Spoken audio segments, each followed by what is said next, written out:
2023లో JDU అధినేత నితీష్ కుమార్ ఆధ్వర్యంలో ఇండీ కూటమి ఫస్ట్ మీటింగ్ పాట్నాలో జరిగింది. ఏ కూటమి అయితే బీజేపీని ఓడించడానికి పుట్టిందో దాని ఫస్ట్ మీటింగ్ కి అధ్యక్షత వహించిన నితీష్ కుమార్ ఇప్పుడు ఎక్కడ ఉన్నారో మనందరికీ తెలుసు.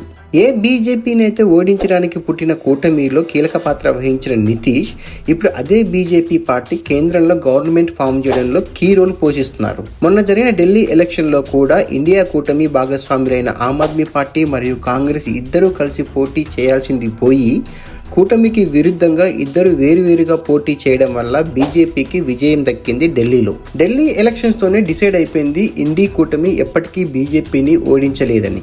ఎందుకంటే అది ప్రూవ్ అవుతుంది వస్తున్న రిజల్ట్స్ ని చూస్తే. కూటమి వాళ్ళు కూడా ప్రూవ్ చేస్తున్నారు వస్తున్న రిజల్ట్స్ తోటి వాళ్ళు ఎప్పటికీ బీజేపీని ఓడించలేరని. 2024 పార్లమెంట్ ఎలక్షన్స్ లో పంజాబ్ లో కూడా ఆమ్ ఆద్మీ పార్టీ మరియు కాంగ్రెస్ ఇద్దరు వేరువేరుగానే పోటీ చేశారు. మళ్ళీ అదే పక్కనే ఉన్న చండీగఢ్ నియోజకవర్గంలో ఆమ్ ఆద్మీ పార్టీ కాంగ్రెస్ కి సపోర్ట్ చేసి అక్కడ ఆప్ క్యాండిడేట్ ని పెట్టలేదు. అక్కడ కాంగ్రెస్ క్యాండిడేట్ మనీష్ తివారీ ఎంపీగా గెలిచారు. కాంగ్రెస్ ఆమ్ ఆద్మీ పార్టీలు ఎప్పుడు కూడా ఏదో బీజేపీ వాళ్ళకి కామన్ శత్రువు కాబట్టి కలుస్తున్నారు తప్ప నిజంగా వాళ్ళకి కలిసే ఉద్దేశం లేదు.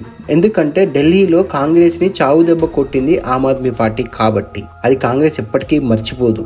కూటమి ఫామ్ కాకముందు కూడా అంటే 2022లో జరిగిన గుజరాత్ ఎలక్షన్స్లో ఆమ్ ఆద్మీ పార్టీ కాంగ్రెస్తో కలిసి పోటీ చేద్దాం అనుకుంటే అప్పుడు కాంగ్రెస్ పార్టీ దానికి ఒప్పుకోలేదు.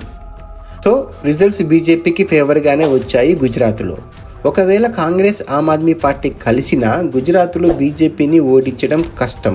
ఎందుకంటే గుజరాత్లో బీజేపీని ఓడించడం అంత ఈజీ కాదు ఏ పార్టీకి అయినా. ఇకపోతే హర్యానాలో కూడా ఇండీ కూటమిలో భాగస్వాములైన ఆమ్ ఆద్మీ పార్టీ మరియు కాంగ్రెస్ ఇద్దరు వేరువేరుగానే పోటీ చేశారు. ఇక్కడ రిజల్ట్స్ కూడా బీజేపీకి ఫేవర్గానే వచ్చాయి.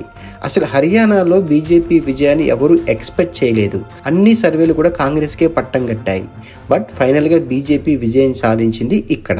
వెస్ట్ బెంగాల్లో వచ్చే ఎలక్షన్స్లో మమతా బెనర్జీ వాళ్ళ ఎమ్మెల్యేలతోని పెట్టిన మీటింగ్లో ఈసారి సింగిల్గానే పోటీ చేస్తున్నట్టు కుండబద్దలు కొట్టారు.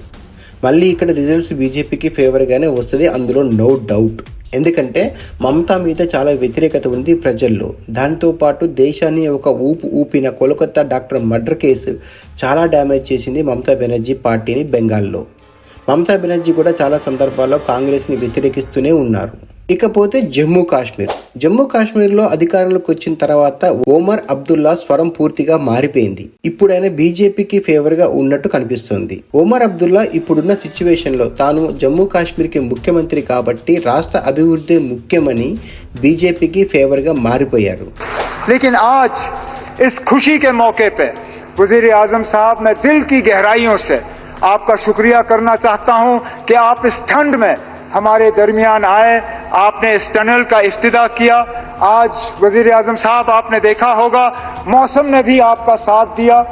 ఆస్మాన్ మే ఏక్ బాదల్ కా తిన్కా నహీ. ఢిల్లీ ఎలక్షన్ రిజల్ట్స్ తర్వాత ఆయన ఇండీ కూటమి మీద చేసినటువంటి కామెంట్స్ చాలా ఫన్నీగా అనిపించాయి. ఉత్తరప్రదేశ్లో కూడా సమాజ్వాదీ పార్టీ 2027లో వచ్చే అసెంబ్లీ ఎలక్షన్లో తన ఓన్ స్ట్రాటజీతోనే ముందుకెళ్లాలని భావిస్తోంది. 2024 పార్లమెంట్ ఎలక్షన్లో ఉత్తరప్రదేశ్లో ఇండీ కూటమి బీజేపీకి గట్టి పోటీనిచ్చింది. తర్వాత పరిణామాలు చూస్తే ఇక్కడ కూడా ఇండీ కూటమి కలిసి పోటీ చేస్తుంది అన్న గ్యారంటీ లేదు. 2024 పార్లమెంట్ ఎలక్షన్స్ లో దేశం మొత్తం మీద ఇండీ కూటమి గట్టి పోటీ ఇచ్చింది బీజేపీకి. బీజేపీ 400 సీట్ల డ్రీమ్ లాగానే మిగిల్చడంలో ఇండీ కూటమి సక్సెస్ అయింది. కూటమి అధికారంలోకి రాకపోయినా అధికారంలోకి వచ్చినంత సంతోషాన్ని మిగిల్చింది ఆ రిజల్ట్స్ కూటమికి. తర్వాత వచ్చిన వివిధ రాష్ట్రాల అసెంబ్లీ ఎన్నికల ఫలితాలు కూటమి పైన చాలా ప్రభావం చూపించాయి. అట్ ద సేమ్ టైం కూటమిలో పార్టీల మధ్య ఐక్యత కూడా లోపించింది. దానికి ఢిల్లీ, హర్యానా, పంజాబ్ ఎలక్షన్స్ ఎగ్జాంపుల్.